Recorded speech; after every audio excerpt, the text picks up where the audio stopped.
There's a very interesting report that came courtesy of Albert Breer after Laremy Tunsil was traded from the Texans to the Commanders for 4 draft picks, a second, a third, a fourth, and a seventh. What happened with Tunsil that made him expendable? Tunsil, to be clear, is well liked in the Texans building. That said, he isn't a tone setter.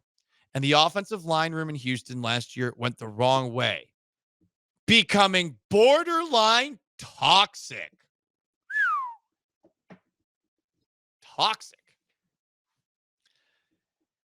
Albert Breer wasn't in the Texans locker room all that much. I do know that there are people he knows that he would talk to about the Texans locker room that were in there a few times. I do remember a couple of times last season where after a win, the Texans locker room was dead quiet, not happy, not excited. And I've brought this up several times. I thought it was always very strange the way that the Texans seemed to let Laremy Tunsil, Titus Howard, and other Texans offensive linemen sneak out without having to talk to the media after some of their disastrous offensive line performances this past season. I know I'm being big J journalist here, but I would imagine that a lot of you people out there who had watched some of those games would have wanted some a-hole like myself to go up to one of these guys and say, so why were you bad today? And I wouldn't have framed it like that. So these stunts, huh? Yeah. You want an explanation at the very least as why things were bad. And sometimes the Texans offensive linemen, they bristled at the idea of them being criticized, which is crazy when you think about just the grand context of last year and the way the season ended with 8 sacks allowed. So is he talking about Albert Breer here with this report in the locker room? Is he talking about the actual players? The offensive line room becoming borderline toxic?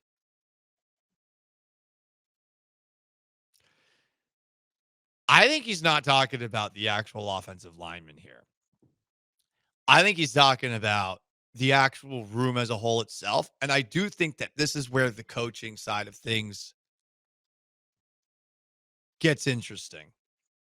So, one, I know Cole Popovich, the current Texans offensive line coach, did not get along / did not see eye to eye with Bobby Slowick. 2, I think that Chris Strouser, the Texans offensive line coach, was at least thinking about retirement in the midst of this season before it was even done. So, your head offensive line coach, maybe not 100% there. How would you be if you're thinking about retirement? You know, I'm sure maybe there's something going on behind the scenes that has him a little bit distracted, which is why he's willing to walk away. It's tough for coaches to walk away from the field altogether. And then you got a assistant offensive line coach who hates the offensive coordinator.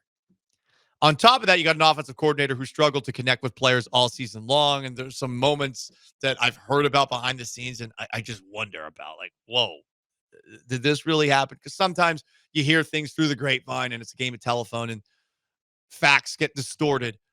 But I think calling the Texans offensive line room toxic, I don't think it's necessarily an unfair characterization, because I think the coaching side of things definitely lent itself to a group that perhaps with Laremy Tunsil, the best player in the room and not exactly the most, we need to be better, rah, rah, rah guy. It's just perfect storm for a year where the same bleep happened for 18 weeks.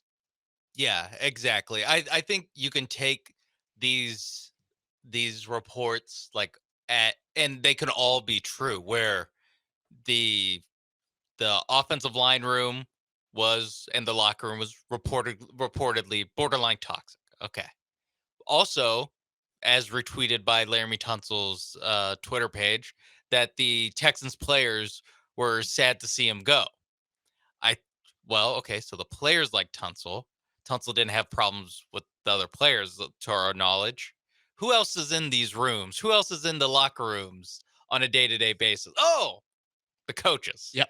The coaches who, I don't know, maybe they want their guys practicing. Maybe they want their guys to do a little bit more. You hear, oh man, it was from the combine when D'Amico Ryans was at the podium, Talking about all the things he wanted in the offensive and line. it's one of those things where they perfectly describe a player that is not Laremy Tunsil. Yeah. It is just, it is all the, like, in so many words, we want dogs. I don't know if he actually said we want dogs, but everyone else on the Texans has made it clear they want dogs. Tunsil, great player, not a dog. I think it's possible that the working relationship between the coaching staff and the Laremy Tunsil and the offensive line was not perfect.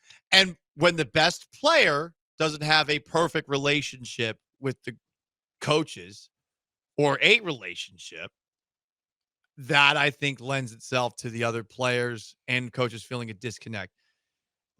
You need to have really good offensive line coaches in today's league. It's just such an uphill climb for an offensive line to become a good unit with the offseason limitations, the lack of padded practices. And I was listening, I forgot who mentioned it, but also like the systems that college teams run now are so simplified when it comes to the blocking scheme And part then of it. you're at this level and it's Yeah. crazy. Eh, And all of a sudden, a stunt, simple play that it is, I will say blows your mind. the stunt thing still, like, Tunsil been in the league almost 10 years. Titus Howard's been in the league 5 years. Shaq Mason, not exactly a rookie. I think he's in his 30s. They should have seen a stunt. There's enough practice time in their Sure. lives to where they Yes. should have been able to handle Oh, it. yeah. But look, this report came out, and there's local reporters on the beat that are pushing back against this. And I understand why. A lot of it has to do with the fact that Albert Breer, who's reporting this, wasn't in the locker room all that much.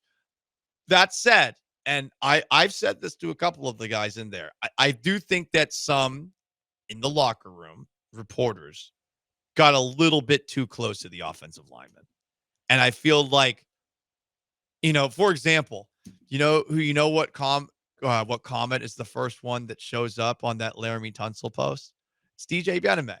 It's 4 fire emojis right underneath the post.